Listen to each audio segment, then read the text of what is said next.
Prêt pour un nouvel épisode? Alors, juste avant, je vous invite à aller faire un tour sur devenirtriathlète.com/commande. Vous pourrez retrouver notre livre sous la direction d'Olivier à 7 mains. On s'est mis autour d'une table pour vous proposer le meilleur pour savoir comment devenir triathlète, comment progresser en triathlon et enfin comment performer en triathlon. Je vous donne rendez-vous à la fin de cet épisode pour quelques derniers conseils. Allez, c'est parti pour devenir triathlète.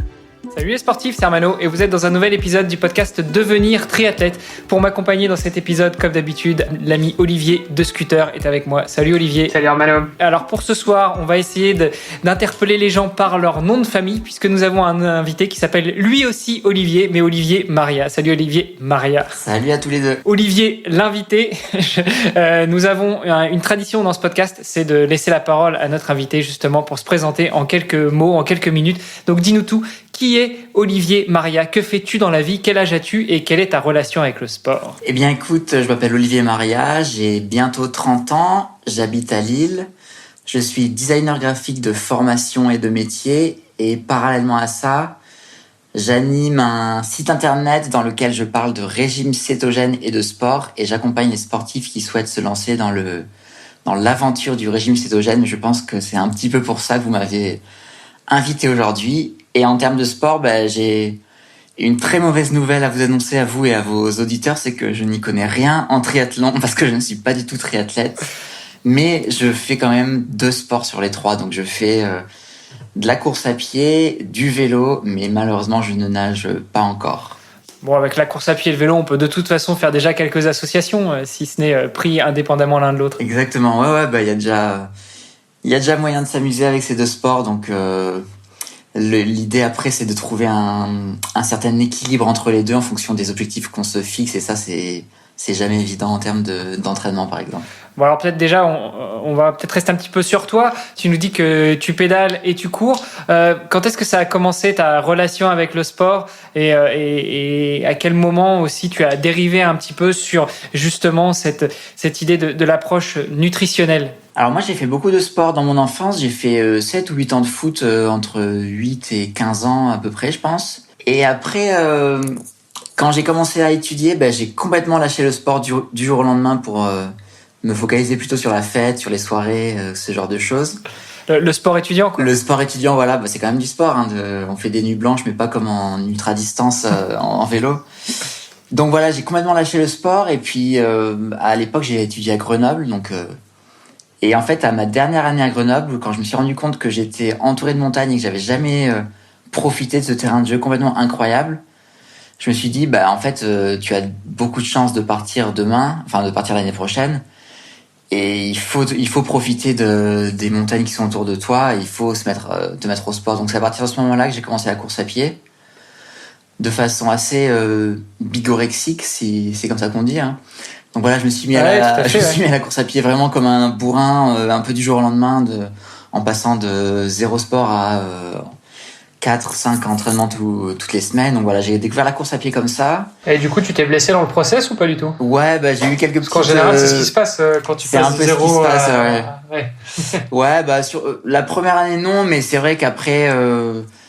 j'ai eu quelques petites blessures en course à pied, donc c'est vraiment pas une bonne idée du jour au lendemain d'y aller à fond comme ça. Il vaut mieux se faire accompagner par des entraîneurs qui nous conseillent bien et donc voilà, moi j'ai fait 5-6 ans de course à pied assez sérieusement mais sans avoir un niveau professionnel, juste avec mon petit niveau. Et à Grenoble j'ai fait 1 ou 2 ans de trail. Là j'ai vraiment adoré le trail, mais malheureusement 1 an plus tard j'ai atterri à Lille. Donc là une fois à Lille, je me suis dit le trail il va falloir faire une croix dessus. Ça a été un peu dur sur le coup. J'ai eu un peu de mal à me remettre sur la course à pied sur route, mais voilà. Donc du coup, j'ai fait quelques années en course à pied, donc à Lille, c'était vraiment sur route, donc un peu toutes les distances, 5, 10, 20, jusqu'au marathon. Et voilà, donc ça a commencé comme ça, mon rapport au sport, un petit peu sérieusement, on va dire. Si tu veux, j'ai quelques contacts à Lille qui connaissent peut-être un peu des terrains escarpés, donc je pourrais te mettre en relation. Vu que ça fait 5 ans que je suis à Lille, je pensais pas rester longtemps, mais vu que ça fait 5 ans que je suis à Lille, je commence maintenant à envisager qu'on puisse faire du trail, même si on n'est pas en haute montagne et qu'on peut prendre du plaisir en nature sur des petits chemins et carrément il y a vraiment de beaux coins. Donc voilà, ça c'est pour le côté course à pied. Et en fait, le vélo, je m'y suis mis il y a pas mal d'années, mais je m'y suis mis doublement par hasard en fait. La première partie du hasard, c'est qu'on m'a filé un vélo de route alors que j'avais jamais vraiment considéré que j'allais faire du vélo de route. Je trouvais pas trop l'intérêt du truc. Un vieux vélo qui avait 20 ans, mais qui roulait quand même assez bien. Donc j'ai fait pas mal de sorties comme ça. Et puis, à la suite de ça, en fait, j'ai vraiment mis le vélo de côté parce que j'arrivais pas trop j'étais vraiment tellement à fond de course à pied que je comprenais pas trop l'intérêt de faire du vélo, l'entraînement croisé, tout ça. Je voyais pas trop l'intérêt. Et en fait, en course à pied, en décembre 2019, je me suis blessé quand j'ai participé au marathon de Valence en Espagne. Donc, juste à côté de Lille. Juste à côté de Lille, voilà. Donc, c'est un truc que je ne referais sans doute pas de prendre l'avion pour un week-end pour faire un marathon, mais à l'époque, j'étais moins consciencieux que ça, on va dire. Mais voilà, donc en fait, je me suis blessé, je me suis fait une fracture de fatigue avec un surentraînement complètement débile aussi. Donc, c'est vraiment le truc à pas faire de doubler sa charge d'entraînement en se disant bon ben j'ai un marathon de prévu, il faut que je donne tout, donc je vais m'entraîner à fond. Et à partir de là, donc j'ai pas pu courir pendant quelques mois, donc je me suis mis plus sérieusement au vélo et donc ça c'était fin 2019 début 2020. Donc en fait juste avant d'être confiné, j'ai commencé à découvrir qu'on pouvait aller très très loin à vélo sans trop d'efforts et en fait j'ai commencé à prendre le virus de la longue distance à vélo. Donc c'est là que j'ai commencé à découvrir qu'on pouvait allonger les distances, qu'on pouvait passer de 100 à 150 à 200 km, qu'on pouvait ensuite mettre des sacoches sur le vélo pour aller plusieurs jours, pour bivouaquer et tout. Donc aujourd'hui, je me considère plus comme un cycliste ultra distance ou un cycliste longue distance qui essaye de remettre un petit peu d'entraînement course à pied sérieux dans ces semaines, mais j'ai un peu du mal à remettre de la course à pied en faisant beaucoup de vélo. Ouais. Bon, mais alors il faut que tu m'expliques comment tu découvres le cyclisme d'ultra-distance pendant le confinement. Bon, ça n'a pas duré des années, mais t'étais devenu un cycliste d'ultra-distance sur home trainer ? Non, mais en fait, pas du tout. En fait, c'est qu'en janvier 2020, je pense que c'était en janvier 2020, j'ai commencé à me dire, bon, bah écoute, tu vas partir de chez toi pour le week-end, tu vas mettre un duvet dans ta sacoche de vélo et tu vas partir au week-end. Et en fait, j'ai commencé ça, en janvier 2020, donc j'ai fait des trucs de 500 km avec 2 nuits au milieu, donc tu vois, c'est pas énorme en termes de kilométrage en 3 jours. Donc j'ai commencé à faire ça et donc en fait en janvier, février 2020, j'ai commencé à faire ça. Et en fait, on a été confinés direct, donc oui, en effet, après j'ai complètement arrêté le vélo parce que j'avais pas de home trainer et donc et c'est peut-être le confinement qui m'a donné encore plus envie de retourner faire du vélo encore plus longtemps, encore plus loin, une fois qu'on allait être déconfiné. Bon, ça, je pense que on a tous vécu ça, de ronger son frein chez soi, à attendre, à courir 1 heure sur des rayons d'1 kilomètre. C'est un peu des mauvais souvenirs, ça, mais ouais, ça a commencé comme ça. Et puis, donc, après le confinement, j'ai repris ça l'été, l'automne suivant, enfin, l'automne 2020, quand on a un peu été déconfiné, donc, j'ai fait ça j'ai fait ça pendant 1 an avec les confinements successifs pour découvrir la discipline, on va dire.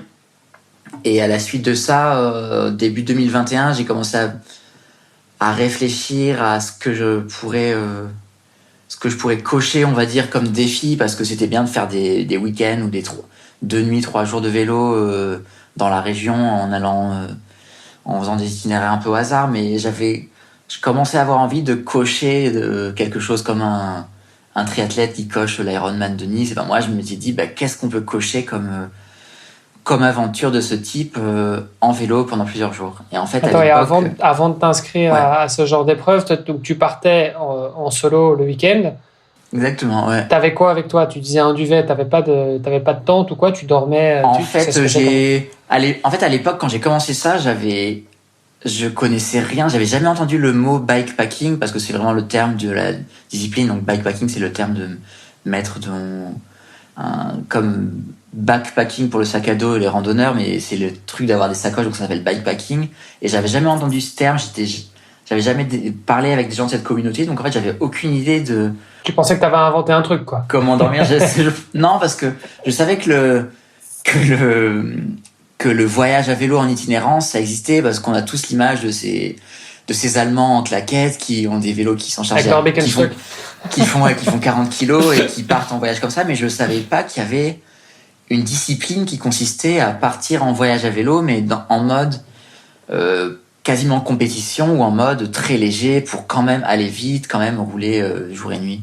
Donc en fait, Mais donc du coup, toi, c'est ça que tu faisais, c'était en mode très léger avec juste un petit duvet, un petit sac de couchage et tu dormais à l'arrache dans un abribus, quoi. Oui, voilà, en fait, c'est vraiment ce que j'ai fait. Donc en fait, voilà, quand j'ai commencé, je savais pas ce qui se faisait dans cette discipline, donc j'ai expérimenté pas mal de façons de dormir différentes. J'ai tenté le hamac, j'ai tenté le duvet à même le sol, j'ai tenté sans rien, juste avec une doudoune, donc j'ai tenté plein de choses. Et voilà, j'ai découvert un peu la discipline comme ça avant d'aller plus en profondeur et en écoutant notamment quelques podcasts, me rendre compte qu'il y avait des gens dont c'était vraiment la discipline sportive de faire ça et qui étaient hyper pointus en termes de matériel, tant au niveau du vélo qu'au niveau de l'équipement pour dormir, pour manger, etc. Donc et du coup, pour boucler sur le matos, alors c'est quoi ton truc à toi? Au final, t'as testé plusieurs trucs? C'est quoi? T'as resté avec quoi? Mon truc... le truc qui marche bien, du coup, j'ai fait sur la Race Cross France 2500 en juillet dernier, c'est sac Bivy. Donc le sac Bivy, c'est un genre de duvet, mais qui est pas très épais, mais par contre qui est très étanche, qui permet de dormir sous la pluie au sec, et un petit matelas gonflable très léger à l'intérieur. Donc ça, c'est la base du ratio poids-confort qui est hyper intéressant parce que ça fait à peu près 700 grammes les deux. À ça, j'ajoute un petit oreiller gonflable, donc ça c'est 50 grammes, mais en termes de confort c'est imparable. Donc juste avec ça, on peut dormir pour 900 grammes à peu près. Donc ça, je trouve que ça marche vraiment bien. Je l'ai fait sur la Race Cross France et je l'ai fait sur d'autres épreuves. Donc en termes de ratio poids-confort, parce que c'est toujours ça l'équilibre à trouver, c'est qu'il faut pas partir avec un vélo qui fait 20-25 kilos parce qu'il faut quand même rouler assez vite et rouler longtemps, donc pas trop se fatiguer avec du poids en trop.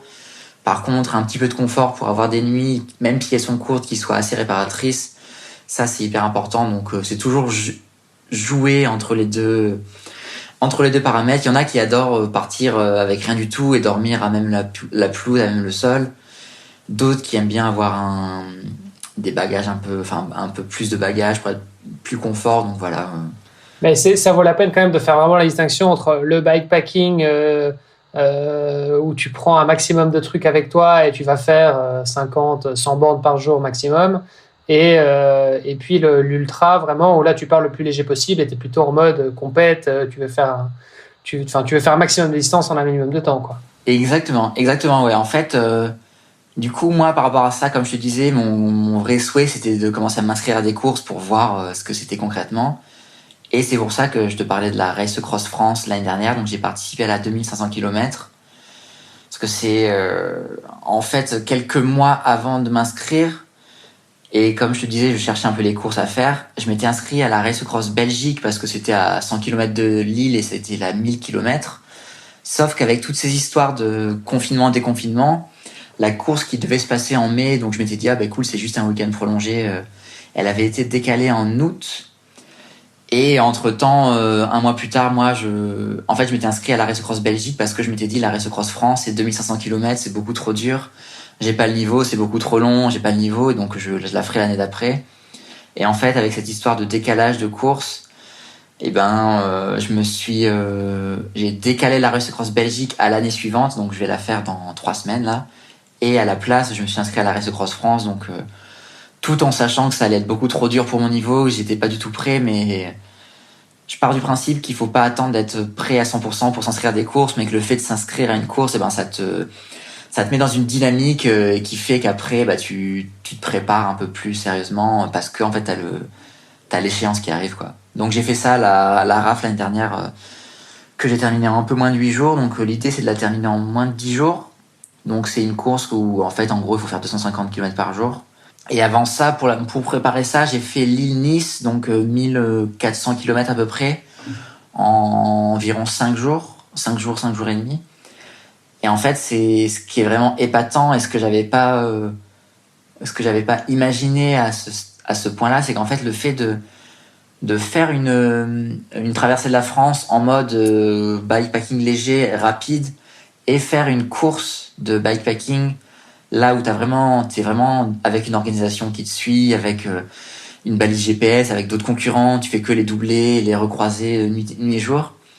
En fait, ça te met dans une disposition mentale qui fait que tu pousses le corps, tu pousses mentalement à un niveau que j'aurais pas du tout pensé. C'est ça qui fait que t'arrives à raccourcir les nuits au maximum, à essayer de raccourcir les pauses, à pousser. Donc ça a été vraiment une expérience fantastique, et donc je pense avoir pris le virus, et c'est pour ça que je me suis réinscrit à la Race Cross France cette année. C'est drôle parce que, en fait, quand j'ai terminé la RAF l'année dernière, j'ai dit à tout le monde, c'est hors de question que je refasse un truc pareil. C'était horrible. J'étais vraiment. Ça, c'est à peu près ce que tout le monde dit quand il a terminé, que ce soit un Ironman, un marathon ou n'importe quoi. En général, les quelques minutes après, tu te dis plus jamais. Et surtout dans les derniers kilomètres. Oui, ça c'est clair. C'est ça. Et en fait, en général, il faut pas attendre 24 heures avant que tu sois en train de te réinscrire. Ouais, c'est ça. Bon, en même temps, Olivier, l'année dernière, quand tu passes la ligne d'arrivée de la Race Across Belgium, la petite, en premier, je me souviens pas que t'aies dit que. Non, je parle de l'autre Olivier pour le coup. Olivier, t'as fait la RAF, du coup. Ouais. Oui, félicitations. Je me souviens pas que t'aies dit que tu referais plus jamais ça, mais c'est vrai que c'est un peu le classique où je crois on l'a tous fait sur les épreuves un peu longues, jamais plus, et puis dans les heures qui suivent, finalement, c'était cool. On est un peu amnésique. Alors, sur la longue distance, tout est un peu plus long parce que les derniers kilomètres du marathon, ça se transforme en les derniers 200 kilomètres de course, parce que moi, je me suis réveillé le dernier jour vers 3h du mat. Je me suis dit, il reste que 200 kilomètres, c'est fini. Non, parce que 200 kilomètres à vélo, faut quand même se les taper. C'est 8-10 heures d'effort. Donc, c'est ça, ouais. Donc voilà, sacrée histoire. Et Olivier, si tu fais la RAP cette année aussi, on se croisera alors. Mais je suis pas inscrit cette année-ci parce que j'avais d'autres trucs au programme. Mais bon, voilà, à partir de. Peut-être qu'à partir de cet été, je me remettrai des trucs à l'agenda. Je t'avoue que focus sur l'Ironman de Vitoria début juillet. Ok, et puis on reparlera d'autres challenges par la suite, mais voilà. Carrément, trop bien. T'avais fait quelle distance sur la RAP ? C'est une belle course. Non, moi j'ai fait la 300. J'étais inscrit sur la 1000 au mois de mai, mais comme ça a été reporté, c'était 3 semaines avant l'Ironman de Vitoria que je devais faire aussi cette année-là, mais qui a aussi été reporté. Et donc, bref, tout ça pour dire qu'au final, j'avais changé la distance. J'étais parti sur le 300 parce que c'était 3 semaines avant et que je voulais pas me cramer avant ma course, mon objectif principal. Mais bref, voilà. Ok, donc du coup, t'as chopé le virus. Ouais. T'as chopé le virus de l'ultra, t'es inscrit sur la Race Across Belgium et la Race Across France cette année. Exactement, ouais. Comment tu t'entraînes pour ce genre de course ? Parce qu'on a déjà eu quelques invités, on a parlé un peu d'ultra, même si c'est un podcast de triathlon, c'est vrai qu'il y a pas mal de triathlètes qui aiment bien rallonger un peu les distances et qui tombent un peu dans l'ultra. Donc voilà, c'est un peu un sujet de prédilection sur le podcast. Pour toi, c'est quoi le day-to-day d'un cycliste ultra, sachant que la plupart des cyclistes d'ultra-distance, en général, ils sont pas pros. C'est des gens qui ont un boulot à côté, etc. quoi. Alors, en termes de planning d'entraînement, moi, je suis pas quelqu'un qui a un entraînement hyper fixe. T'as pas de coach ? J'ai pas de coach. Ça, c'est j'ai fait de l'athlétisme en club, donc au niveau de la course à pied, j'avais eu un coach et tout. Mais en ultra-distance, en fait, vu que c'est une discipline qui est pas très répandu, je pense que c'est plus par rapport au triathlon par exemple, c'est plus compliqué d'avoir un coach spécialisé dans l'ultra-distance qui a une vraie expérience de l'ultra-distance.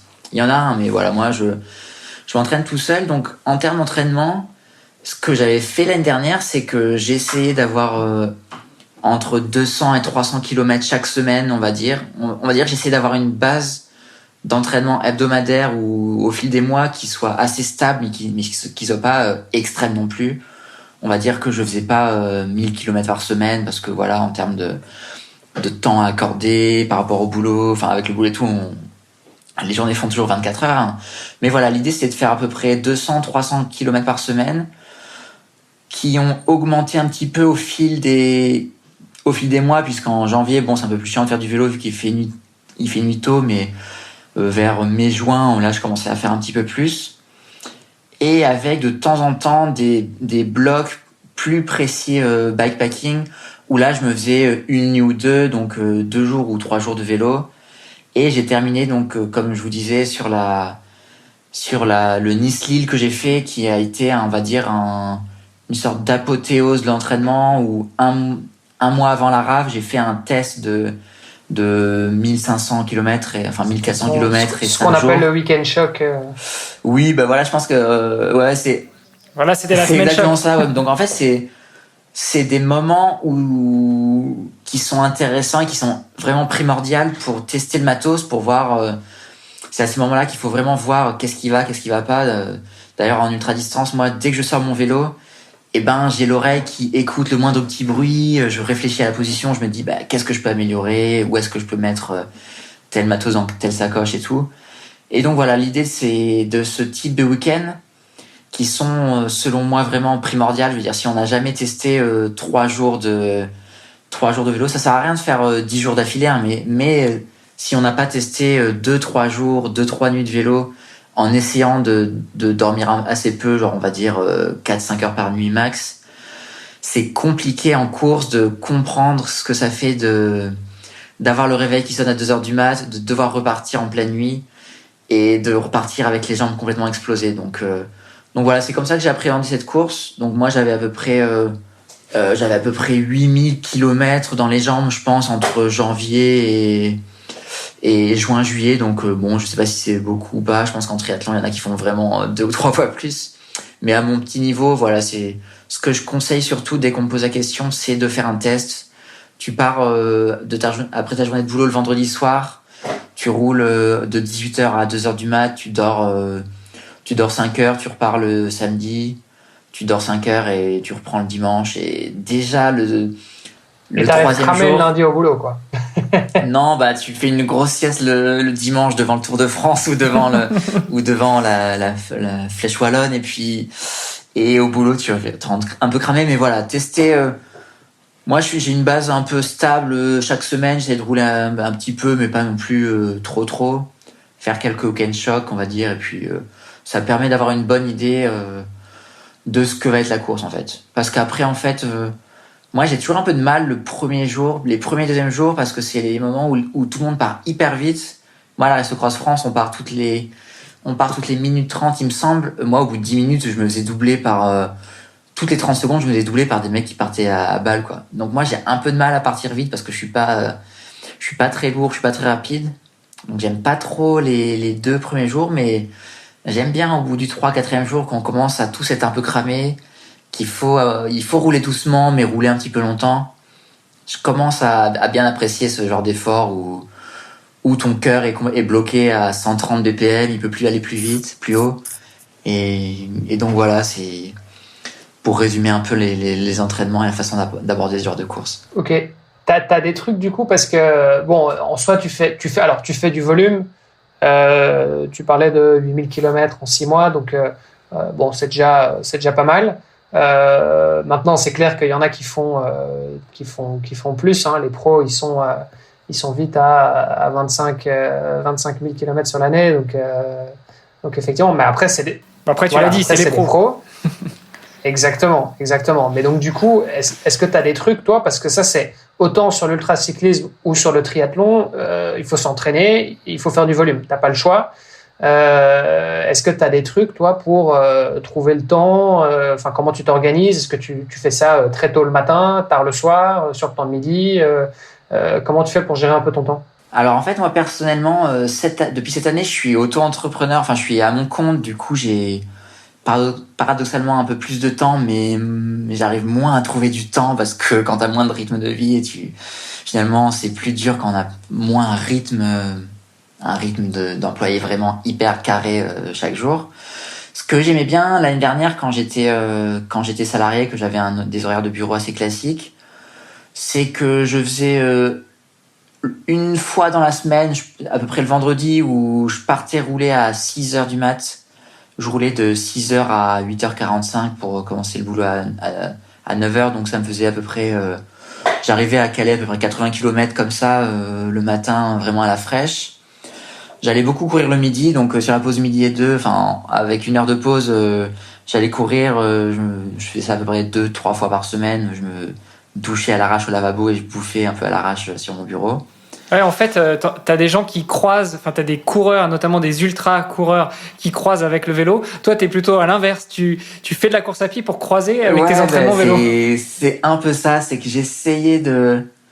La course à pied, c'est un avantage de prendre vraiment pas beaucoup de temps. Donc en 50 minutes, tu peux te faire une séance, alors que je pense que pour la même efficacité en vélo, faut vite sortir 2 heures. Donc ouais, et puis t'as pas la contrainte mécanique, t'as pas besoin de te trimballer ton vélo, ton casque, laver ton vélo s'il faisait dégueulasse dehors. Tu mets une paire de baskets, t'es parti, quoi. C'est vrai que c'est quand même une facilité. Ouais, donc voilà, l'idée, c'est d'essayer de rouler un peu, de rouler ou courir le matin. J'ai un peu plus de mal en ce moment à me lever plus tôt, mais d'essayer de courir 2 fois par semaine, 1 heure le matin, d'essayer de courir ou faire du vélo le midi. En vélo, quand j'allais rouler entre midi et 2, que j'avais juste 1 heure de pause, je faisais un petit fractionné, une quinzaine de petites côtes. Je fais plus trop ça, les fractionnés en vélo et tout, mais c'est un moyen d'être un peu efficace sur du court terme. Et puis après, en plus de ça, donc j'avais une sortie, j'ai essayé de faire une demi-journée le week-end. Donc en gros, quand j'arrivais à faire 100-150 la semaine, je faisais une sortie un peu plus longue le week-end. Donc en fait, ça, en début d'année, genre en janvier, c'était à peu près 80 km. Ça me paraissait déjà un peu dur. Et au fur et à mesure des mois, j'augmentais, puis pour arriver vers 100-150, en essayant de partir un peu tôt le matin. Et puis après, quelques semaines avant la RAF, c'était 3 ou 4 sorties, on va dire, entre 200 et 250. Mais jamais plus. Enfin, j'ai jamais fait de 400 ou quoi. Bon, donc voilà, ça c'est toujours jongler un peu avec le temps qu'on a accordé, mais ça sert à rien. Moi, quand j'en vois qui, en plus de leur boulot, toutes les semaines se préparent en faisant des nuits blanches assez souvent pour rouler et tout, faut quand même faire attention à ça pour pas se cramer, pas trop manquer de sommeil à long terme, donc faut pas tomber dans le surentraînement. Je pense que c'est l'erreur que beaucoup de gens font, et c'est un truc, on en avait déjà parlé un peu sur le podcast, mais c'est vrai que parfois t'as des athlètes qui se blessent, et en fait, une fois qu'ils reviennent de blessure, ils sont encore plus performants qu'avant, tout simplement parce qu'ils se sont reposés. C'était un repos obligé, et en fait, ça traduit quoi ? Ça traduit un surentraînement général chez la plupart des athlètes, quoi. Donc ça, c'est vrai que c'est un truc... Mais après, quand tu regardes à grande échelle, c'est ce qu'on a vu aussi post-confinement, où tous les sportifs et toutes les sportives ont été obligés de rester chez eux et, entre guillemets, se reposer. Et c'est...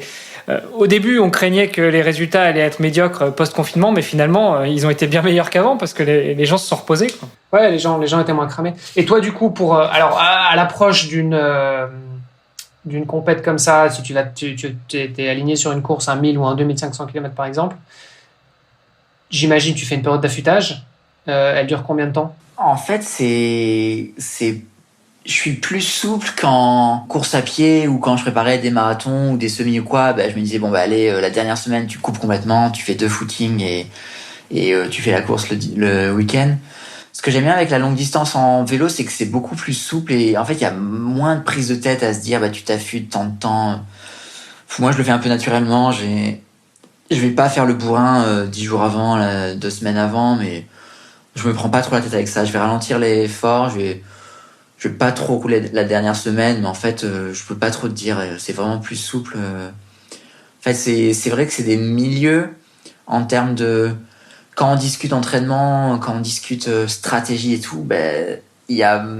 C'est pas comme les milieux d'Ironman ou de course à pied où là tout est vraiment cadré. C'est des milieux où il y a beaucoup de feeling et beaucoup de gens qui le font un peu à l'arrache, qui vont juste rouler pour le plaisir. Ouais, parce que c'est des disciplines qui sont peut-être un peu plus nouvelles, qui ont moins été étudiées aussi. Je pense qu'il y a moins de la science du sport, c'est moins intéressé à ces disciplines-là. Ouais, exactement. C'est des disciplines jeunes, mais par contre, on voit que en termes de niveau, alors moi, je joue le milieu de tableau, donc moi, je suis pas du tout pour gagner. Mais par contre, quand on voit les gagnants de ce genre de course, maintenant, on commence à s'apercevoir qu'il y a un niveau qui a explosé en quelques années, que maintenant, en fait, tu t'aperçois que tout ce genre de format de course, les gagnants, c'est des anciens cyclistes pros ou c'est des gens qui ont des niveaux quasi professionnels en vélo. mais qui en plus de rouler, d'être très fort en vélo, qui ont cette notion de gestion de l'effort, de bivouac, d'autonomie, parce qu'il y a des courses où il y a des anciens professionnels qui se sont cassés les dents, même s'ils avaient un super niveau à vélo, en fait, quand tu es cycliste pro, tu roules 4 heures, 5 heures par jour et tu fais le kiné le soir. Alors que là, c'est pas du tout ça. Là, tu roules 15 heures et il faut que tu ailles acheter à bouffer, faut que tu dors, donc c'est pas du tout la même chose. T'es vraiment à mi-chemin entre l'aventure et la performance sportive en tant que telle, quoi. Ouais, exactement. Et il y a des cyclistes. Je me rappelle à l'époque, je parlais avec un gars qui était cycliste pro. Et quand je lui disais que j'allais faire 1000 km à vélo, il me disait mais t'es complètement débile. Moi, je fais 200 km grand max et après. C'est bon, quoi, tu vois. Ouais, c'est clair. Parce que pour eux, c'est complètement, c'est pas du tout leur truc, et donc voilà, c'est vraiment des disciplines hyper différentes.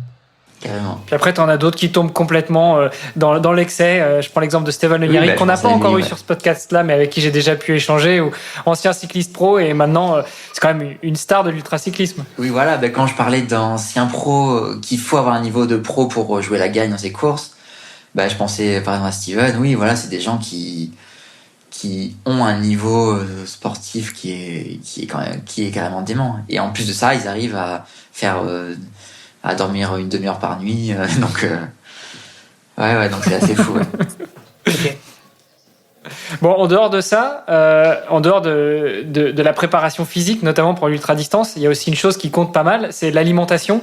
Et quelque chose me dit que c'est un petit peu ta spécialité en ce moment, en tout cas sur un certain type d'alimentation. Exactement. Alors comment t'es arrivé là-dedans déjà ? Parce que toi, t'es designer de formation. Ouais. Et c'est ton métier encore aujourd'hui ? C'est mon... T'as fait quoi ? T'as designé des menus et ça t'a donné envie de te mettre dedans ? Non, mais moi je suis graphiste de formation et c'était mon métier, et actuellement je me suis mis à mon compte pour avoir plus de temps pour ma deuxième activité autour du régime cétogène, justement. Okay. Donc, et qu'est-ce qui t'a fait tomber là-dedans ? Parce qu'effectivement, le régime cétogène, donc on va en parler, hein, c'est un peu le sujet du jour, mais bon voilà, il fallait qu'on te présente, et puis forcément qu'on parle un petit peu ultracyclisme parce que c'est toujours un sujet passionnant. Le régime cétogène, je pense qu'on est beaucoup en avoir entendu parler, mais je crois qu'il y a encore on a plein de questions pour toi. Donc voilà, mais alors toi, comment est-ce que t'as débarqué là-dedans ? Comme je vous disais au début du podcast, moi il y a 6 ou 7 ans, quand j'ai commencé à faire du sport de façon un petit peu obsessionnelle, où j'ai commencé à faire du jour au lendemain énormément de sport à mon petit niveau, hein, où j'ai commencé à vraiment avoir l'impression de faire beaucoup de sport. Et vu que j'étais à fond, donc je lisais tous les articles sur le sport, sur l'entraînement et tout, et puis je me suis vite rendu compte que si tu mettais pas du carburant dans ton moteur, t'allais pas aller loin, parce que je m'étais jamais trop posé la question de ce qu'il fallait manger. Je mangeais un peu comme normal, comme tout le monde. Et j'ai commencé à lire tous les articles sur la nutrition du sport, et c'est là que j'ai commencé à appliquer tout ce qu'on lit dans les articles de nutrition sportive. Donc manger des gels énergétiques, manger plein de pâtes tout le temps, manger plein de sucre lent, sucre rapide, donc recharger ses réserves de sucre. Donc en fait, au début, moi, j'étais pas du tout dans le régime cétogène. Bon, j'expliquerai ce que c'est après, mais j'étais vraiment dans le truc du régime sportif classique, où j'ai souvenir de mon premier 10 km en course à pied, où à l'échauffement de ce fameux 10 km, j'ai bu 1 litre d'eau avec plein de poudre sucrée à l'intérieur, parce que je me disais, il faut que tu... Avant le départ, ouais, il faut que tu boives plein, il faut que tu manges plein de poudre, parce que si ça va être de l'énergie pour aller vite, pour aller loin, enfin voilà. Mais j'étais assez sérieux sur mon alimentation, mais vraiment dans le régime sportif, on va dire, ce que j'appelle assez classique ou assez traditionnel, en mode... pour courir, il faut que tu aies de l'énergie qui est stockée sous la forme de sucre dans tes muscles, donc il faut manger beaucoup de sucre, donc sucre lent, sucre rapide et tout. Donc j'étais pas du tout dans une approche cétogène. Alors attention, parce que quand on parle de régime classique, je pense que c'est peut-être important de voir, de le définir, parce que il y a plein de régimes différents, et on va en parler. Du coup, tu vas nous expliquer un peu quelle est la différence, mais on parle de régime scandinave, on parle du régime high fat low carb, on parle du régime cétogène. Donc voilà. Donc c'est quoi pour toi le régime classique, et c'est quoi les autres régimes qui existent ? Le régime classique, c'est le régime à la fois du sportif, mais aussi du non sportif. C'est tout ce qui est dans les recommandations alimentaires. C'est en gros 50% de ses calories en glucides et le reste protéines, lipides. Donc assez peu de lipides, protéines modérées. Donc ça, c'est les régimes classiques. Et les autres, par rapport aux autres régimes, en fait, moi, comment j'ai découvert ces régimes, le régime cétogène, c'est qu'en fait, ça marchait vraiment bien, ce régime pour, régime où je mangeais pas mal de pâtes et tout, donc ça, j'avais pas trop de soucis à ce niveau-là. Sauf que quelques fois, lors de mes petites sorties à vélo, je m'étais retrouvé en hypoglycémie, à pas trop savoir qu'est-ce qui se passait, à me dire, mince, là, d'un coup, t'arrives plus à pédaler, tu trembles, t'as froid. Malgré tout le sucre que t'avales, t'es en hypo. En fait, malgré tout le sucre. Et là, je comprenais pas trop parce que je me disais, moi, je fais tout comme il faut, je suis en hypo malgré tout le sucre que je mange. Donc en fait, pendant quelques temps, je m'étais dit, apparemment, c'est dommage d'en arriver là, de subir ça, mais a priori, c'est normal. C'est juste qu'il faut recharger encore plus ses réserves en sucre. Et il faut manger du sucre avant, pendant l'effort, toutes les demi-heures, après. Et donc en fait, je m'en suis arrêté là. Je me suis dit, c'est comme ça, parce que finalement, dans tout ce qu'on lit dans la littérature de l'alimentation pour sportifs, moi j'avais l'impression qu'il fallait être fataliste et qu'en fait c'était la seule alternative. À la suite de ça, je suis tombé dans des livres, sur des récits de personnes qui expliquaient qu'il y avait des gens qui avaient débloqué les secrets de l'énergie infinie. Donc j'ai vraiment lu au texto les phrases comme ça. Donc j'entendais parler d'énergie infinie. Ils expliquaient que c'était des personnes qui étaient capables de courir ou de pédaler des jours et des jours sans rien avaler et avec aucune baisse d'énergie, donc avec plus aucune hypoglycémie, en ayant une énergie complètement délirante qui permettait de rouler des dizaines d'heures et des dizaines d'heures. Et moi, j'ai commencé à me dire, mais attends, t'es en train de lire dans un livre qu'il y a des gens qui arrivent à rouler 10 heures sans s'arrêter et sans baisse d'énergie, et toi, tu te fais des hypoglycémies au bout de 30-40 km. Là, j'ai commencé à me dire, c'est assez étrange cette histoire. Je me suis dit, c'est trop beau pour être vrai, parce que les gens qui promettent les miracles, il y en a beaucoup dans tous les domaines, donc je me suis dit, c'est trop beau pour être vrai. Mais malgré tout, ça a l'air quand même tentant ce truc, donc tu vas essayer. Et en fait, à l'époque, dans les 2-3 livres ou articles que j'avais lus, j'avais jamais entendu, il n'y avait jamais écrit le mot de régime cétogène, parce que ça, c'était il y a 5 ou 6 ans. Et en fait, déjà aujourd'hui, le régime cétogène, c'est quand même très peu répandu. Quand tu dis ça à des gens, il y en a quand même très peu qui disent « Ah ouais, j'ai entendu parler, je connais ». Mais alors, il y a 5-6 ans, c'était il n'y a pas si longtemps que ça, mais en fait, vraiment pas grand monde en parlait de régime cétogène. Donc en fait, je me suis lancé un peu là-dedans, en faisant vraiment n'importe quoi, parce que je lisais ce que je trouvais sur Internet en anglais, mais je faisais un peu n'importe quoi, je faisais plein de choses qu'il fallait pas, je me rends compte après coup. Mais je me suis un peu lancé là-dedans, complètement par hasard, en me disant si moi aussi j'ai envie de découvrir les secrets de l'énergie infinie, on verra si c'est possible. Bon, alors explique-nous maintenant, c'est quoi le régime cétogène, parce que je pense que tu fais durer le suspense. Voilà, j'ai perdu plein de gens. Je suis pas sûr que tout le monde sache ce que c'est. Donc c'est quoi le régime cétogène? Donc rapidement, le régime cétogène, c'est un régime du coup qui est pauvre en glucides et pauvre en sucre, c'est quasiment 0 sucre, et en contrepartie qui est plus riche en matière grasse. Donc en fait, l'idée, c'est qu'on va limiter ces glucides et ces sucres à environ 20-25 grammes de glucides par jour. Donc quand je dis 20-25 grammes, c'est pas 20-25 grammes de pâtes ou de sucre, c'est faut compter s'il y a 70% de glucides dans des pâtes, donc ça fait à peu près 50 grammes de pâtes ou 200 grammes de fraises. Ce qui est très peu. Ce qui est vraiment très peu. Donc du coup, pour rester sous cette limite, en fait, on va éliminer tous les féculents. On va éliminer les pâtes, le pain, le riz, les céréales.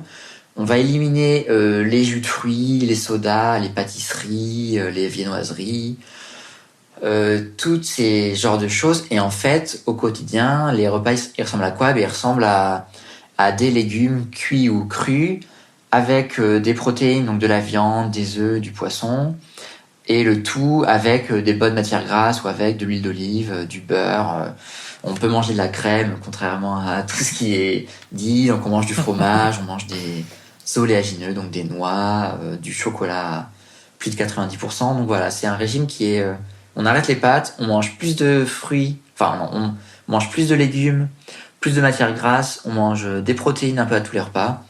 Et c'est aussi simple que ça, en fait, le régime cétogène. Bon, c'est simple sur le papier, mais en réalité, reste à voir comment on met tout ça en pratique. Et puis, t'as dû oublier dans la liste aussi, on oublie l'alcool, parce que c'est quand même pourfendeur de beaucoup de sucre aussi, non? Dans tous les cas, l'alcool, c'est un truc qui est, dans l'idéal, il faudrait pas en boire, quoi, parce l'alcool, je sais pas si c'est un bénéfice pour la santé, ça a plutôt un bénéfice sur le mental, mais oui, en gros, au niveau de l'alcool, il faut dans l'idéal arrêter un peu la bière parce que c'est quand même des céréales à boire, la bière.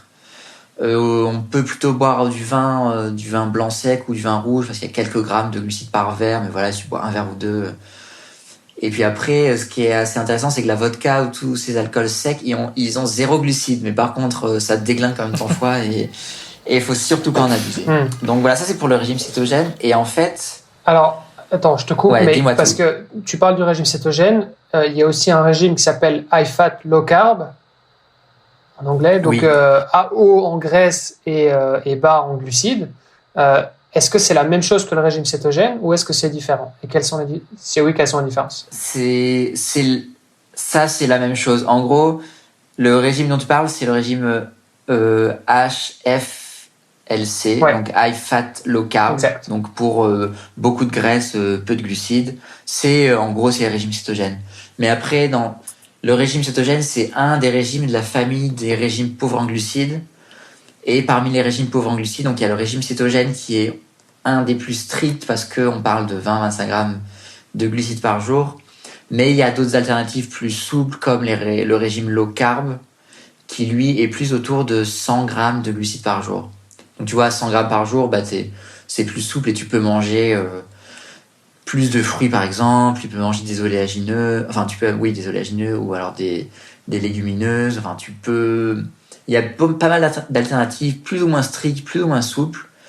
Et donc voilà, et le HFLC dont tu parles, c'est une des variantes, mais c'est un acronyme anglais qui parle de régime cétogène. Ok, il y en a d'autres du coup dans ces régimes pauvres en glucides?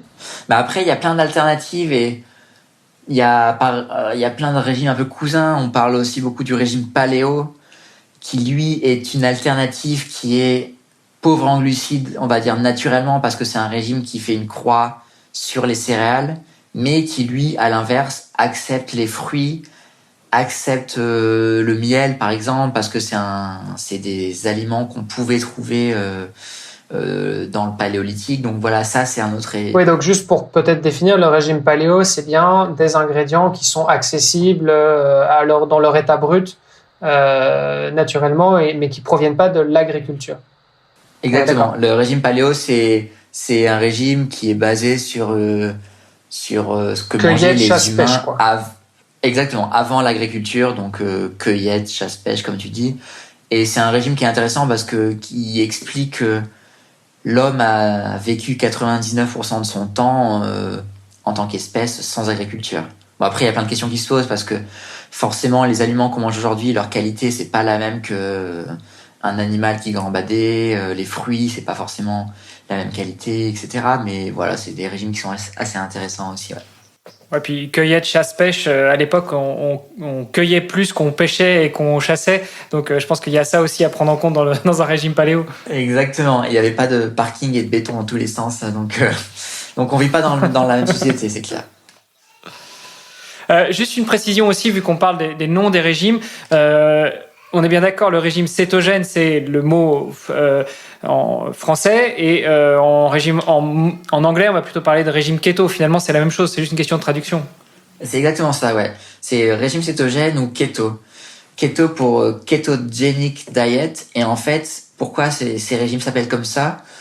Parce qu'en fait, si tu réduis à ce stade les glucides, donc avec vraiment très peu de glucides, tu vas engendrer ce qu'on appelle l'état de cétose nutritionnelle de ton corps. Et cet état, c'est quoi? Ça veut dire que ton corps va pouvoir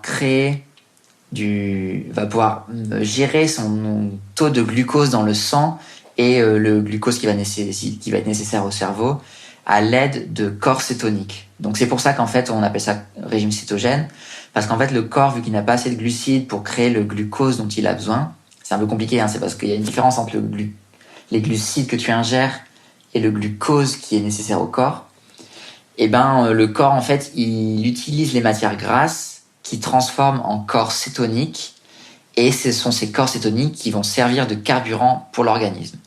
Et c'est donc ces fameux corps cétoniques qui te permettent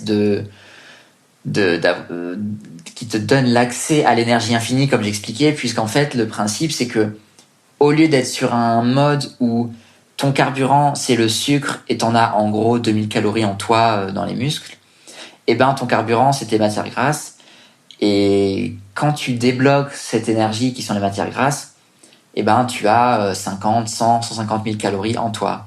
Donc ça c'est assez impressionnant. Donc en fait potentiellement tu peux, si tu as 100 000 calories en toi, bah, imagine dans un marathon, je sais pas, tu brûles quoi, 2000 calories, imagine le nombre d'heures, le nombre de marathons que tu peux faire à jeun théoriquement. Ouais. Après, c'est plus compliqué que ça parce que tu brûles pas toutes tes calories. Ouais, puis théoriquement, mais... parce qu'il y a quand même d'autres facteurs qui rentrent aussi en compte, mais. Exactement. Non, mais voilà, c'est pour l'idée, c'est qu'en fait, tu accèdes à un réservoir d'énergie qui est immense. Et en fait, à condition qu'on soit sur des efforts de faible intensité. Exactement. En fait, ce qu'il faut bien comprendre, c'est que un sportif classique, enfin un sportif qui ne suit pas de régime spécial, il va brûler en même temps des lipides et des glucides. Donc il va brûler à la fois des matières grasses et du sucre pendant son effort. Si il fait un effort doux, donc moi je m'intéresse énormément à la fréquence cardiaque comme marqueur d'effort soit doux soit intense, parce que c'est vraiment le meilleur indicateur pour moi, et on peut le transposer à tous les sports. En gros, si tu es bas en fréquence cardiaque, tu vas brûler un petit peu de sucre, mais tu vas brûler beaucoup de matières grasses. Si ta fréquence cardiaque augmente, au fur et à mesure, tu vas brûler moins de matières grasses et plus de sucre pour arriver à un moment donné où à un effort maximum type 10 km, 5 km, fractionné ou quoi. Là, quand ton cœur il va être à 190-200, tu vas brûler quasiment que du sucre. Et en fait, cette courbe que je sais pas si vous l'avez en tête du coup, cette courbe qui fait qu'à effort doux, on brûle des matières grasses, et à effort intense, on brûle du sucre. En régime cétogène, on va être capable de décaler ce seuil jusqu'à brûler du sucre, enfin brûler quasiment plus de sucre, mais brûler des matières grasses, même à des intensités plus élevées. En fait, dans les études qui ont été faites là-dessus, si on met la moitié d'un échantillon d'athlètes en régime cétogène et l'autre moitié en régime plus classique, on a découvert que les sportifs en régime cétogène, ils brûlaient 2,5 fois plus de matières grasses que des sportifs qui ne suivent pas de régime particulier en termes de consommation de glucides. Donc en fait, l'intérêt de ce type de régime, c'est que ta capacité à oxyder des matières grasses, elle va être décuplée, elle va être beaucoup plus importante qu'un sportif qui ne suit pas de régime spéciaux. Ouais, et c'est d'ailleurs pour ça que la plupart des régimes de perte de poids en général, on doit travailler justement à intensité basse, et donc c'est du style, je sais pas, faire 1 heure de home trainer, mais vraiment calme, ou de courir vraiment lentement, etc. Parce que c'est comme ça qu'on élimine les graisses, et ça sert à rien en fait de courir à balle parce que c'est beaucoup moins efficace pour la perte de poids. Et carrément.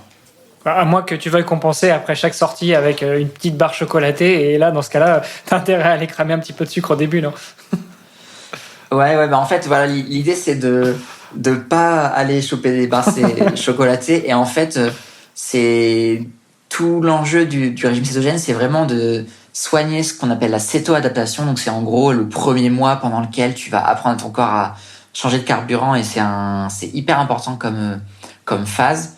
Et surtout pendant cette phase, il faut être hyper strict dans son régime, donc pas faire d'écart, et dans son entraînement, pas faire de fractionnement. Donc moi, ce que je conseille à chaque fois, c'est de pas faire d'intensité sur les premiers mois d'effort, parce que ça sert à rien, parce qu'en fait, si ton corps il a envie de taper dans le sucre alors que toi tu lui en as pas donné, ça devient compliqué, tu vas manquer d'énergie, il va pas trop comprendre ce qui se passe.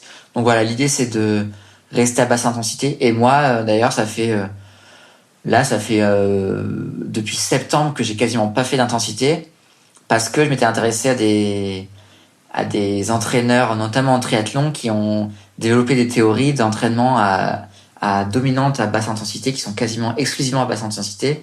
Et c'est assez passionnant, donc c'est un super moyen aussi de brûler pas mal de graisse. Ok, parce que du coup, moi, ça m'intéresse parce que au final, si tu fais pas d'entraînement à basse intensité, tu vas pas travailler ta VO2 max, ton deuxième seuil. À haute intensité, tu veux dire? Oui, pardon. T'as dit à basse intensité, mais tu voulais dire à haute intensité. Voilà, vous avez compris. Ouais. Mais donc, en gros, si tu t'entraînes que à basse intensité, effectivement, tu vas pas, tu risques de faire, tu risques d'avoir une VO2 max qui sera moins élevée, d'avoir un deuxième seuil qui sera moins élevé aussi, etc. Donc, finalement, est-ce que tu perds pas en fin de compte? En fait, alors déjà, moi, pour l'ultra-distance, finalement, j'ai pas besoin de sprinter parce qu'on sprinte pas sur plusieurs jours. Ok. Mais par contre, je te parlais d'entraîneur en triathlon. Moi, j'ai un entraîneur qui m'inspire beaucoup, qui s'appelle Phil Maffeton, qui lui a entraîné un petit peu le pape justement de la cétogène. Oui, voilà. En fait, lui, il a entraîné un triathlète. Je sais pas si vous le connaissez. Il est un petit peu connu. Il s'appelle Mark Allen. Donc pas trop. On l'a pas reçu. Moi, je connais rien en triathlon, mais grâce à Phil Maffeton, je connais l'histoire de Mark Allen. Donc en fait, la théorie de Phil Maffeton qui est hyper intéressante, mais qui va à l'encontre totale des entraînements qui disent qu'il faut faire une base d'entraînement basse intensité, mais faire des fractionnés pour développer la VO2 max, etc. Lui, ce qu'il propose, donc c'est une théorie, chacun la prendra comme il veut, hein, mais lui, en fait, il explique que si on s'entraîne à moins d'une fréquence cardiaque qui est d'environ 180 moins l'âge, donc en gros, tu as 30 ans, c'est 150 BPM, donc tu restes toujours en dessous de cette fréquence, donc tu mets une alarme sur ta montre, quand tu augmentes, quand la fréquence est trop haute, ça bip, tu marches pour la faire ralentir, ou alors tu ralentis, et ben en fait, tu vas être capable, à fréquence cardiaque égale, d'augmenter ta vitesse. Et du coup, moi, quand j'ai repris la saison en septembre, ça faisait un mois que j'avais pas fait de sport après la RAF, donc je me suis dit, allez, on va tenter cette technique. Donc, à partir de cette formule 180 moins l'âge, tu soustrais ou tu ajoutes 5 ou 10 en fonction de ton niveau sportif. Donc moi, ça me faisait une fréquence cardiaque de 156. J'ai commencé à cette fréquence cardiaque, je courais à 6-15 au kilo. J'étais une vraie tortue. Ma montre, elle sonnait tout le temps, je devais tout le temps marcher, hop, je reprenais la course à pied. Donc, j'ai commencé mes premières séances autour de 6-15 au kilo, ce qui est vraiment très très lent. Et en fait, lui, il explique que au fur et à mesure des mois et des années qui vont passer, à fréquence cardiaque égale, ta vitesse va augmenter. Et moi, je l'ai expérimenté personnellement, puisque 6 mois plus tard, j'étais plus facilement autour de 5 au kilo. Donc, j'avais gagné 1 minute 15. Ok, si je peux réagir là-dessus, parce qu'avec l'âge, déjà, c'est normal, parce que ta fréquence cardiaque, de toute façon, ta fréquence cardiaque maximum va diminuer avec l'âge dans tous les cas. Bien sûr, ouais. Donc déjà, ça, c'est logique. Ouais, d'accord, mais c'est pas une échelle de mois. Je suis d'accord, sur une échelle d'années. Ça. Et deuxièmement, en fait, si tu t'entraînes, c'est normal. Tu vois que tu ailles plus vite pour la même fréquence cardiaque. Ouais, bien sûr. Parce que c'est aussi le résultat de ton entraînement. Je challenge un peu, je fais un peu l'avocat du diable. Mais voilà, je suis tout à fait d'accord avec toi. Je suis tout à fait d'accord avec toi. Je connaissais pas cette théorie, du coup, donc c'est pour ça que je. Ouais, du coup, et comme tu dis, quel que soit ton entraînement, normalement, ta fréquence cardiaque va baisser à vitesse égale. Mais là, c'est vraiment de développer ta vitesse aérobie. Et en fait, tu fais quasiment que ça. Et moi aussi, je me disais, c'est quand même bizarre parce que si tu fais jamais de fractionnés très intenses, moi j'ai connu les 6 x 1000, les 12 x 400, etc. Moi je me disais, tu vas jamais pouvoir performer en compétition.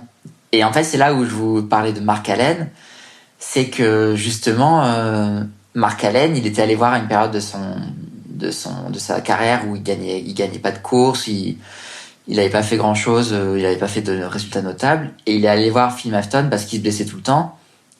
Et c'est à ce moment-là que Phil Maffeton lui a dit, tu suis cette stratégie et là tu vas plus jamais faire de fractionnés intenses et tu vas voir ce qui va se passer. Et c'est suite à cela, je sais pas si c'est lié à 100%, mais que Mark Allen a gagné 6 fois à Hawaï, a battu des records qui ont tenu pour 20 ans. Et en fait, tout ça en ayant un entraînement qui est tout le temps facile. Et en fait, c'est vrai que c'est hyper déstabilisant en tant que sportif quand tu as l'habitude du fractionné, c'est que de faire des semaines sans avoir aucun entraînement où tu te rentres dedans, où tu rentres chez toi complètement carbonisé, c'est vraiment étrange. Mais d'un autre côté, va-t-on courir 3-4 heures, même en observant la formule de Phil Maffetone, ou même en pensant à d'autres personnes, je pense notamment à Rich Roll, je connais pas. Si tu connais aussi l'anglais, et si tu es un adepte de ces théories-là, tu peux écouter Rich Roll ou tu peux lire son livre, ou d'autres, notamment que j'ai reçu sur d'autres podcasts, un Canadien qui s'appelle Denis Boucher, et va-t'en faire une bonne sortie de 3-4 heures, tu peux être tout aussi explosé que si tu as fait une demi-heure de fractionné à haute intensité. Bien sûr. Ouais. Bah après, en fait, c'est vraiment pas la même fatigue. C'est que ça peut être une fatigue un peu plus profonde où t'arrives pas trop à accélérer et tout, mais c'est des efforts qui sont vraiment différents. Ouais. Et donc, en fait, Mark Allen, en fait, vous cherchez un peu sur Internet, vous découvrez qu'il avait une base de régime alimentaire qui était low carb, pauvre en glucides. Et en fait, ce qu'il a découvert, c'est que le fait d'avoir une capacité par rapport à cet adversaire qui est de brûler plus de matière grasse ça lui donne un avantage concurrentiel qui est vraiment indéniable, même sur des efforts qui sont relativement intenses. Donc en fait, Mark Allen, pendant une grande partie de sa carrière, il a eu une base pendant ses périodes d'entraînement qui était vraiment low carb cétogène, qui lui permettait d'être capable de vraiment brûler beaucoup de gras. Et par contre, pendant les compétitions, ce qui est vraiment intéressant, c'est que c'est vraiment dissocié. Pendant les compétitions, il mangeait des glucides, il buvait du coca, il mangeait des glucides. Par contre, ce qui était vraiment hyper intéressant, c'est qu'ils se sont aperçus que lorsqu'il avait, avant de commencer tout ça, un besoin en sucre qui est en gros 100 grammes par heure d'effort, c'est ce qu'on dit habituellement, son besoin en sucre pendant un Ironman, il était tombé à seulement 20 grammes par heure d'effort. Donc, ça veut dire qu'il mangeait seulement 20 grammes de sucre par heure. Donc là, on voit tout de suite les avantages qu'on peut avoir, c'est qu'on a beaucoup moins de risques de problèmes gastriques, on a beaucoup moins de risques d'indigestion. Donc oui, en fait, ça a été vraiment expérimenté à haut niveau, et il y en a qui ont gagné avec ce type de régime, donc c'est assez chouette de voir ça. Ouais. Non, c'est certain que ça c'est quelque chose qui a déjà été validé maintes et maintes fois. Ce qui est intéressant dans ce que tu dis, et effectivement, je pense que ça vaut la peine de le souligner, c'est que ça ne veut pas dire que tu manges plus du tout de glucides, en fait. C'est juste que tu habitues ton corps à fonctionner, donc à carburer à base de graisse principalement. Mais par contre, le jour de la compétition, et moi, c'est aussi un petit peu ce que je fais. Donc, on a eu Valentin Lacroix qui est venu sur le podcast à 2 reprises. Valentin, moi, à la base, c'était mon nutritionniste. Donc, c'est lui qui me conseillait sur justement ma gestion nutritionnelle pour toutes mes courses. Et effectivement, c'est ce que j'ai fait. Par exemple, sur la Race Across Belgium, moi, toute l'année, j'ai un régime plutôt high fat, low carb. Par contre, au moment de la course, enfin même quelques jours avant la course, on essaye d'abord de bien vider tout le stock de glycogène, donc vraiment essayer de manger un minimum de glucides pendant quelques jours, et puis on refait le plein dans les quelques jours juste avant la course pour être sûr d'avoir un stock de glycogène qui soit le plus complet possible. Et pendant la course, moi je fonctionnais à plus de 80 grammes de glucides dans une boisson à l'effort par heure. Donc, sur 14 heures, et je faisais que ça, quoi. Et en plus de ça, j'avais encore le solide, donc j'étais à plus de 100 grammes de glucides par heure. Et ça fonctionne. Parce que du coup, en fait, ton corps est plus habitué. C'est ce que tu disais aussi tout à l'heure, c'est que je prenais plein de sucre, mais je faisais quand même des hypoglycémies. Ben, en fait, ça, c'est le principe de l'hypoglycémie réactionnelle, c'est-à-dire que tu prends plein de sucre, donc du coup, ton taux de glycémie, il explose. Par contre, après, il redescend pas au seuil où il était avant, c'est-à-dire qu'il redescend encore plus bas. Il est trop bas. Et ça, c'est ce qu'on appelle l'hypoglycémie réactionnelle. Et donc, l'avantage, et c'est aussi le problème, c'est que dans les courses, à partir du moment où tu commences à prendre des glucides, en général, tu as intérêt à continuer, parce que sinon, tu risques justement d'avoir ce qu'on appelle la fringale. C'est exactement ça. Ouais. Et c'est le piège. Bien sûr, c'est le piège. Et c'est pour ça il faut être hyper discipliné là-dessus, parce que tu dois vraiment avoir une stratégie nutritionnelle pour ta course. Si tu es sur du très court, c'est pas grave, tu peux te prendre un gel avant le départ et ça ira. Par contre, dès que tu es sur du plus long, effectivement, il faut commencer à travailler ça et se dire, est-ce que je prends des glucides dès le début et je maintiens pendant toute la course? Mais quand tu as des courses très longues de plus de 12 heures, faut savoir les ingérer aussi et il faut pouvoir les digérer parce que c'est pas rien non plus. Voire même, et moi c'est ce que j'avais fait par exemple pendant la Race Across Belgium, c'est que j'avais pris aussi des matières grasses pour justement m'alimenter et avec donc j'avais pris des tranches de comté, tu vois, ce qui permet aussi de casser un petit peu, tu vois, au niveau gustatif aussi, hein, ça joue un peu sur le mental évidemment, mais t'as l'impression de prendre l'apéro, tu vois.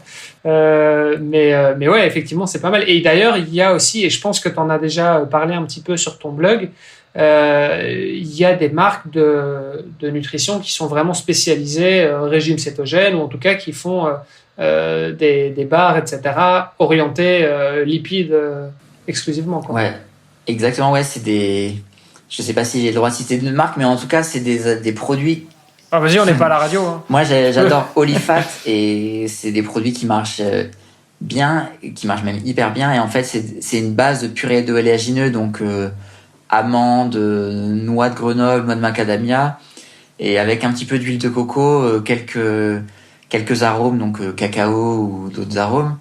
Et en fait, ça marche hyper bien. Et comme tu le disais, sur des efforts longs, l'intérêt, c'est vraiment d'essayer de manger le moins de sucre possible, et soit d'alterner avec, comme tu disais, un gel de sucre, enfin un produit assez classique ou un fruit, et un morceau de comté, ou alors d'autres stratégies qui consistent à plus commencer la compétition avec zéro sucre le plus longtemps possible, et par exemple tu manges comté et saucisson le plus longtemps possible, et tu prends le shoot de sucre juste pour le final ou pour un effort. Donc en fait il y a vraiment...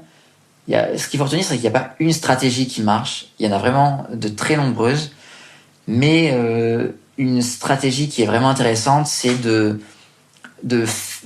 s'habituer à brûler plus de sucre que normalement, notamment lors de la période d'entraînement, on va dire hivernale, ou d'entraînement hors compétition, en faisant notamment des footings à jeun, en ayant un protocole low carb périodisé, donc ce qui consiste à avoir dans la semaine des repas pauvres en glucides, mais aussi des repas plus riches en glucides autour des séances intenses. Et en fait, d'avoir une espèce de capital, une capacité de brûler des lipides, ça, si tu l'as construit pendant la période hivernale, ça va être un avantage, même si pendant les périodes de compétition, ou alors les périodes où tu as plus de fractionnés, tu commences à rentrer un peu dans le dur de la prépa, même si là, tu réintroduis un peu de glucides, et ben en fait, tu vas avoir cette capacité à brûler des lipides, mais pouvoir manger un gel, et puis quand tu as besoin d'accélérer. Donc en fait, il y a vraiment plein de stratégies possibles, et la stratégie low carb qu'on appelle périodisée, elle est hyper intéressante, et elle est aussi plus souple qu'un régime cétogène, parce qu'en régime cétogène, il faut pas perdre de vue que malgré tout, c'est un engagement à faire au quotidien, c'est des restrictions alimentaires, en se disant la boulangerie du cycliste, a priori, c'est d'éviter parce que c'est pas trop conseillé. Donc voilà, moi j'accompagne des sportifs qui sont qui ont plusieurs approches. Je les accompagne soit en régime cétogène, où ça c'est pour des sportifs qui sont prêts à faire des concessions, par contre qui ont une capacité à brûler des matières grasses qui est vraiment très très impressionnante. Et j'en accompagne d'autres qui ont une approche plus low carb périodisée, plus pour des sportifs qui font des efforts de courte durée, donc des triathlons courts, ou alors du marathon, ou de la musculation, ou des efforts de ce type-là.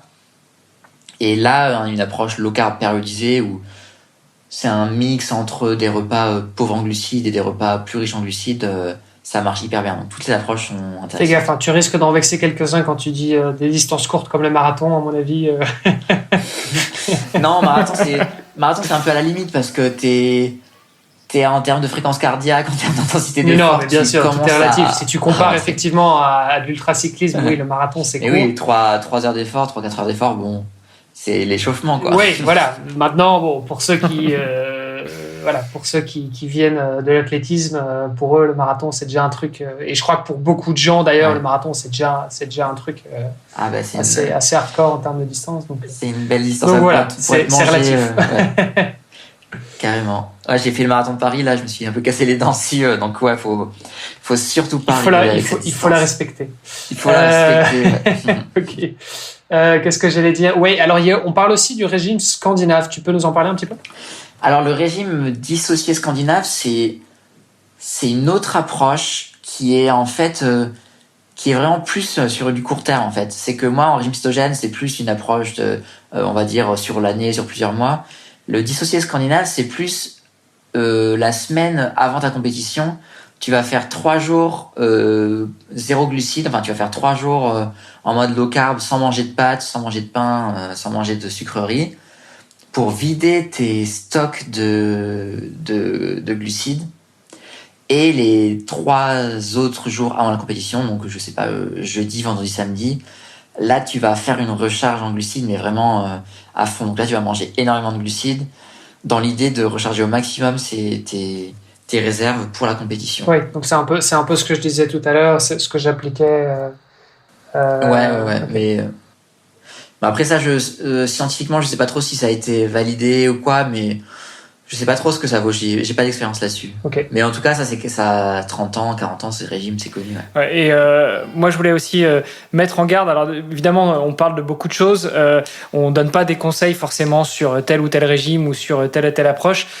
Pour revenir sur le régime scandinave, je sais que une des cousines de mon épouse, qui est quand même championne de France 800, vice-championne de France 1500, vice-championne de France sur 3000 steeples, qui se préparait pour marathon et qui a été une adepte du régime scandinave, qui pour le coup a eu quelques déconvenues sur ses 2 dernières participations où elle a été vraiment véritablement gênée au niveau intestinal pendant les compétitions. Ouais. Donc ça aussi c'est un élément peut-être à ne pas forcément prendre à la légère. Et puis ça se fait pas sur un coup de tête, ça se prépare sur du long terme. Et puis on le rappelle, on l'a dit dans le bouquin et on le dit souvent, tester toujours toutes les stratégies avant les compétitions. C'est pas à quelques jours de la compétition qu'on change d'un régime alimentaire, ou c'est même pas le matin de la compétition qu'on se décide finalement qu'on va faire une compète sans glucides ou en low carb parce qu'on l'a entendu dans un podcast ou ailleurs, quoi. C'est des stratégies qu'on nourrit sur le long terme. Ça vaut la peine aussi pour le triathlon, mais pour les autres sports aussi d'ailleurs, de se renseigner sur les boissons qui seront disponibles dans les ravitaux. De l'eau, a priori, on ne risque pas de se tromper, mais voilà, souvent il y a des boissons à l'effort en plus. C'est pas rare de voir des athlètes débutants ou non d'ailleurs qui vont juste prendre une boisson à l'effort au ravito parce qu'elle est là, sauf que si vous l'avez jamais testé avant, vous savez pas forcément comment vous allez réagir et ce serait quand même con le jour de la course de vous rendre compte qu'en fait vous ne digérez pas bien du tout, quoi. C'est ça. Bon, très bien. Mais du coup, je pense que c'est important aussi de souligner ce que tu disais par rapport à la périodisation. C'est Valentin Lacroix qui le disait justement dans le livre Devenir triathlète sur son chapitre sur la nutrition. Il parlait beaucoup justement de la périodisation des glucides et donc de savoir, en fait, c'est pas que les glucides sont mauvais en tant que tels, c'est juste qu'il faut bien les périodiser. Donc, il faut les consommer au bon moment. Typiquement, les glucides le matin, au petit-déj, on oublie. Donc le petit-déj un peu typique avec les croissants, la confiture, le jus d'orange, c'est une très mauvaise idée, a priori. Par contre, aller prendre des glucides en récupération après un entraînement, a priori, c'est plutôt une bonne chose. Exactement, ouais. En fait, je suis tout à fait d'accord avec toi. Moi, on m'a beaucoup attaqué sur le fait que je prônais un régime pour tout le monde, en disant il y a que ça de vrai et tout, mais en fait je suis plus du tout dans cette approche-là. Je considère que le régime cétogène, ça a un vrai intérêt pour des sportifs qui ont de l'intolérance au sucre. En fait, je pense qu'il y a beaucoup de sportifs qui ne savent pas, mais qui tolèrent mal le sucre. Par contre, on est sur des sportifs qui, eux, ont une capacité d'absorber beaucoup de glucides et qui carburent hyper bien en glucides. Ça peut carrément marcher, ouais. Donc, Moi, je suis pas du tout pour dire il faut que le monde entier soit en régime cétogène. Non, mais il y a deux choses. Ouais.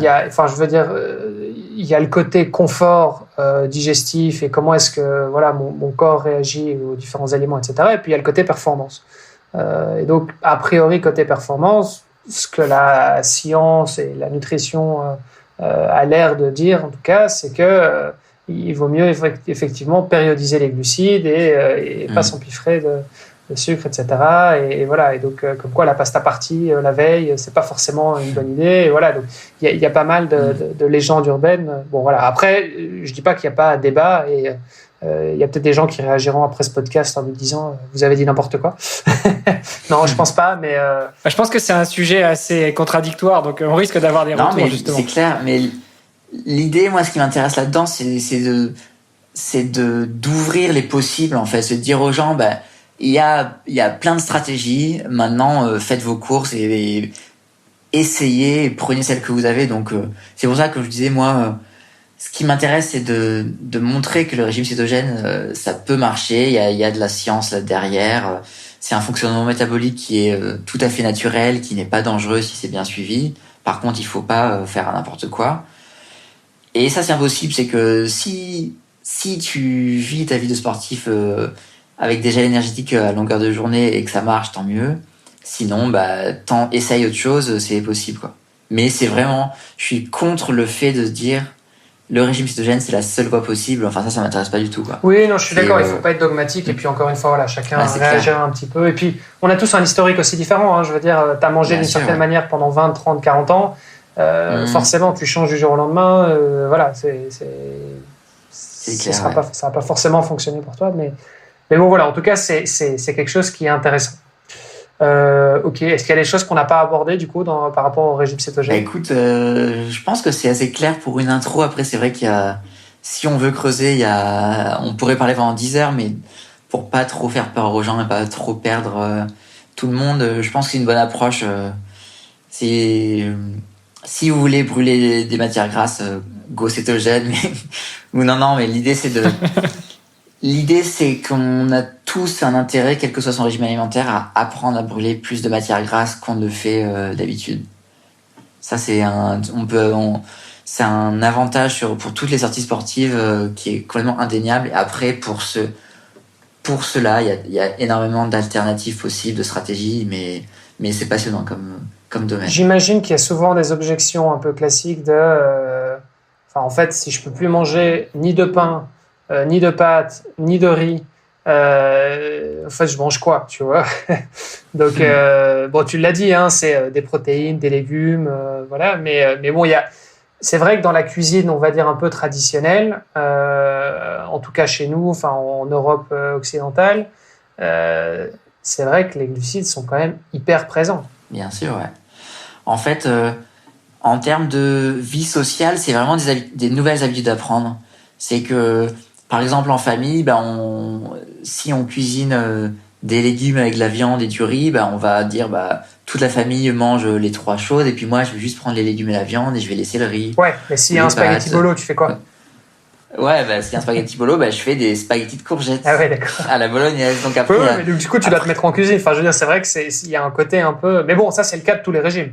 Oui, voilà, ça c'est le cas de tous les régimes. Il faut savoir que il faut passer plus de temps en cuisine. Et d'ailleurs, moi, je suis à 100% pour prôner un régime cétogène qui soit basé sur les aliments naturels. Parce que tout à l'heure, tu parlais de marques de produits keto, entre guillemets. On me demande souvent quels produits sont cétogènes ou pas cétogènes, mais en fait, ça n'existe pas, les produits cétogènes ou non.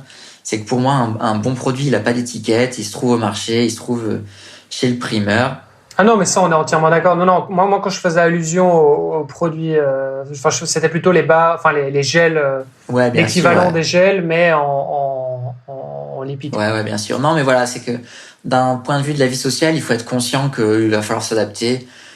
Que des fois, c'est clair que quand tu es invité chez des gens, il faut un peu leur demander ce qu'ils ont prévu à manger. Il faut apporter le dessert quand tu es sûr que c'est un dessert que tu peux manger avec des fraises et tout.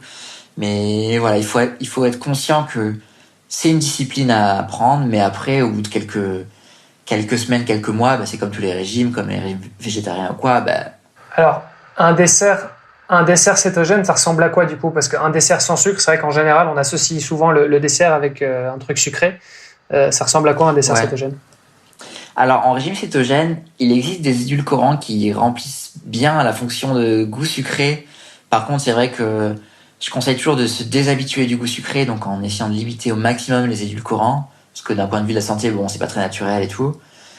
Mais par contre, un dessert cétogène, ça peut être... on peut manger des petits fruits, donc comme je te disais, des fraises ou des framboises ou des cassis, etc.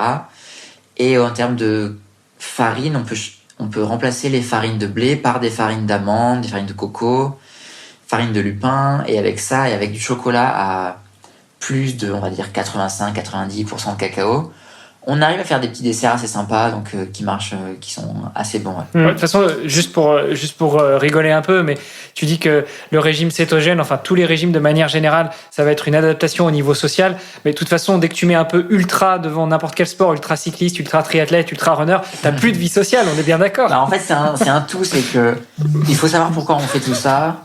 Quand on prépare un triathlon, bah, si on se lève à 6h du mat, à 5h du mat pour aller nager, bah, il faut avoir un objectif en tête. Et à partir du moment où tu sais pourquoi tu le fais, que tu en ressens les bénéfices au quotidien sur le long terme et que tu sens que tu as plus d'énergie, que tu n'as plus les hypoglycémies, que tu as la pêche et tout, bah, en fait, ça te motive à continuer, quoi. Donc, par contre, si tu le fais parce que tu as lu ça dans un article de magazine, mais que tu n'as aucune idée de l'intérêt que tu vas pouvoir en tirer, bah, ça n'a aucun intérêt, et puis au bout de 5 jours, tu vas arrêter. Donc ouais, faut vraiment savoir. Et en même temps, le fait de faire du sport de manière assez régulière, voire même de manière intensive, ça te permet, je trouve, de te conscientiser beaucoup plus rapidement par rapport à l'effet que ça va avoir sur ton corps. Donc quelqu'un qui est sédentaire, en fait, qui va juste changer son régime, il va te dire bon bah ouais, j'ai peut-être vu la différence, mais pas trop. Par contre, quand tu fais du sport, en fait, tu pousses tellement ton corps et tu vas plus. Enfin, tu as une compréhension de ton corps qui est beaucoup plus importante et tu te rends compte de ce genre de choses beaucoup plus vite, je trouve. Ouais, bien sûr. Et puis ensuite, moi, personnellement, c'est ce qui m'est arrivé, c'est que le fait de commencer le sport en ayant une hygiène de vie assez quelconque, on va dire. En fait, ça m'a mis dans une espèce de démarche santé et au début, c'était juste manger pour améliorer mes performances. Mais maintenant, je suis plus trop dans une optique uniquement performance. C'est que la santé en général, ça va au-delà de la performance. Et donc, c'est le sport, c'est l'alimentation, mais c'est aussi tout le rythme de vie. Donc, j'essaye d'avoir une approche un peu plus globale de la santé, en fait, qui soit au-delà de la performance sportive uniquement. Donc, c'est hyper intéressant. Ok. Tu disais tout à l'heure, les petits fruits comme les fraises, framboises, myrtilles, du coup, tu as un taux de glucides qui est plus bas que dans d'autres fruits, c'est ça? Ils sont bas, ouais. On est autour de 5-6 grammes de glucides au 100 grammes, ouais. D'accord. Donc, oui, les fraises, tu peux te faire plaisir. Ok. Par rapport à d'autres fruits, c'est quoi des fruits avec une teneur en glucides élevée? Bah, les fruits les plus gros, ils ont à peu près 10 grammes de glucides au 100 grammes. Tu vois, c'est comme le jus de fruits, c'est 10 grammes de glucides au 100 grammes. Ouais, alors attention, le jus de fruits, en général, t'as plus de glucides parce que tu extrais le jus, donc t'as plus les fibres. Oui, t'enlèves les fibres, ouais. C'est du concentré, quoi. Un jus, je sais pas, tu prends un verre de jus d'orange par rapport à une orange, par exemple, t'as beaucoup plus de glucides dans le jus, on est d'accord? Bah, au 100 grammes, t'as autant de glucides dans une orange que dans un jus, sauf que le problème, c'est que pour faire un verre de jus, il te faut 4 oranges, et manger 4 oranges, bah, t'y arrives pas parce que t'es calé avec la mastication, avec les fibres. Ouais, ça aussi, c'est au niveau de la transformation. Mais le fait que tu aies pas la pulpe et les fibres, en fait, ça t'enlève bien sûr, pas. Ça fait, enfin, tu n'extrais pas plus de glucides, en fait. Non, tu n'extrais pas plus de glucides, mais voilà, dans l'idée, vaut mieux manger une orange ou une pomme que boire du jus. Oui, ça, on est d'accord. Et puis, en fait, la fibre, finalement, elle a aussi un rôle, bien sûr. Au niveau de ton organisme. Au niveau de la satiété, de l'organisme, bien sûr, ouais. C'est ça. Ok, donc on évite les jus de fruits. Malheureusement, ouais. Ça marche. Pour revenir sur les desserts, moi, il y a un truc dont je me souviens, c'est Valentin qui m'en avait parlé d'ailleurs, c'est faire fondre une petite plaquette de chocolat, mais pareil, à plus de 80% de cacao, donc pour qu'il y ait vraiment très peu de sucre dedans, avec de l'huile de coco. Et en fait, ça te permet de faire une petite pâte à tartiner, et puis tu peux l'étaler, enfin, t'en fais un peu ce que tu veux, mais effectivement, c'est vrai que c'était un trop bon, carrément. Cool.